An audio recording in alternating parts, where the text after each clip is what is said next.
आंदोलन जे आहे ते अशाच पद्धतीने पुन्हा उभं राहील अशा पद्धतीचा मत जे आहे ते अभिजित दिपके जे सीजेपीचे प्रमुख आहेत त्यांनी आपल्याशी बोलताना व्यक्त केलेलं आहे। व्हिडिओ जर्नलिस्ट विनोदसह अक्षय मंगणी, TV9 मराठी, नवी दिल्ली।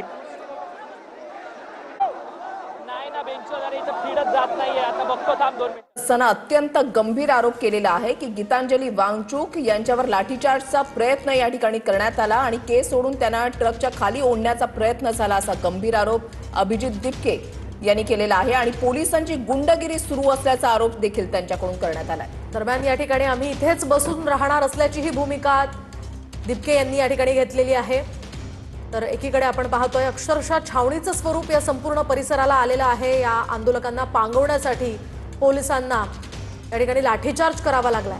अश्रुधुराच्या नळकांड्या फोडण्यात आलेल्या आहेत, पांगवलं जातंय आंदोलनकर्त्यांना। मात्र काही झालं तरी आपण संसद भवन गाठणार या भूमिकेवर आंदोलनकर्ते ठाम आहेत।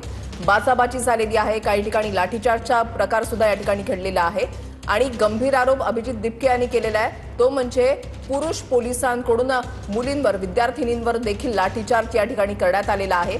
खाली उतरवण्याचा प्रयत्न या ठिकाणी आंदोलनकर्त्यांना ट्रकच्या खाली उतरवण्याचा प्रयत्न या ठिकाणी केला जातोय। पोलीस देखील या ट्रकच्या वर चढलेले आहेत। प्रकाश राज अभिनेते ज्यांनी सुरुवातीपासूनच सीजेपीच्या या आंदोलनाला आपला पाठिंबा दिला, वांगचूक यांनी उपोषणाचा निर्णय घेतल्यानंतर त्यांना देखील पाठिंबा प्रकाश राज यांच्याकडून देण्यात आलेला होता आणि या आंदोलनामध्ये सहभागी होण्यासाठी ते स्वतः या ठिकाणी आलेले आहेत।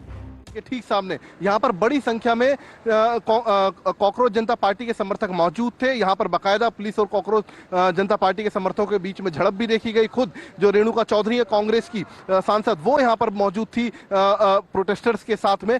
किसी तरीके से पुलिस उनको समझा बुझाकर थोड़ा दूर तक लेकर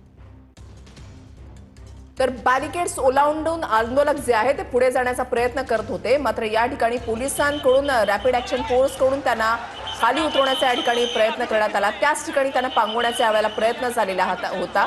नेमकं त्यावेळेला काय घडलेलं होतं ती ही दृश्य आपण या ठिकाणी पाहताय। आंदोलक जे आहे ते पुढे पुढे येण्याचा प्रयत्न करत होते, मात्र त्यांना या ठिकाणी पांगवण्यात आलेलं आहे। महत्त्वाचं म्हणजे या आंदोलनादरम्यान अनेक जण जखमी सुद्धा झाले, अनेक पोलीस सुद्धा यामध्ये जखमी झाले। आपण ही दृश्य पाहतोय, बॅरिकेडिंग अशा प्रकारे खेचण्याचा प्रयत्न आंदोलकांकडून केला जात होता आणि या सगळ्या आंदोलकांना रोखण्यासाठी पोलिसांना अश्रुधुराच्या नळकांड्या फोडाव्या लागल्यात, लाठीचार्ज करावा लागलाय।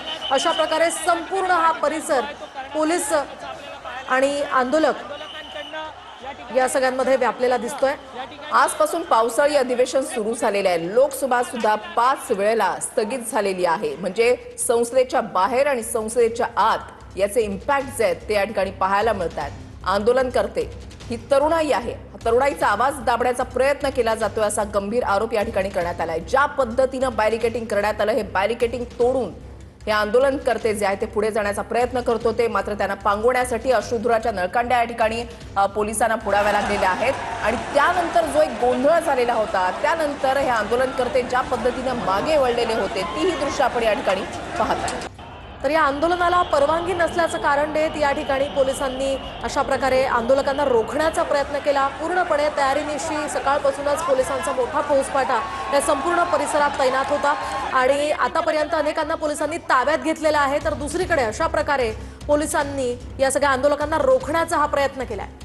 ज्यावेळेला चालत हे आंदोलनकर्ते पुढे पुढे जात होते, त्यांना पांगवण्याचा प्रयत्न झाला। त्याच्यानंतर ट्रकमध्ये अभिजित दिपके, त्याच्यानंतर गीतांजली वांगचूक, प्रकाश राज हे त्या ट्रकमधून पुढे जाण्याचा प्रयत्न त्यांच्याकडून होता, मात्र पोलिसांनी त्या ट्रकची हवा देखील काढून टाकलेली आहे। ज्या वेळेला अश्रुधुराच्या नळकांड्या फोडण्यात आल्या त्यावेळेची दृश्य आणि त्यावेळेला जो गोंधळ एक प्रकारे माजलेला होता त्यावेळची दृश्य आपण या ठिकाणी पाहताय। या आंदोलनामध्ये सहभागी होण्यासाठी मोठ्या संख्येनं तरुणाई जी आहे ती देशाच्या कानाकोपऱ्यामधून दिल्लीमध्ये पोहोचली आहे। काल रात्रीपासूनच या ठिकाणी आंदोलनकर्ते जे आहेत ते सोनम वांगचूक, अभिजित दिपके यांना पाठिंबा देण्यासाठी या आंदोलनामध्ये सहभागी होण्यासाठी आलेली होती आणि आज सकाळपासूनच जर आपण पाहिलं तर दिल्लीमधले हे रस्ते अक्षरशः या आंदोलनकर्त्यांनी व्यापून गेलेले आहेत। हे आंदोलनकर्ते संसद भवन गाठण्यावर ठाम आहेत, मात्र त्यांना रोखण्यात आलेला आहे। मोठा पोलीस बंदोबस्त, एक मोठा फौजफाटा या ठिकाणी तैनात करण्यात आलेला आहे आणि संसद भवनाचे सर्व दरवाजे आहेत ते सध्या बंद करण्यात आलेले आहेत।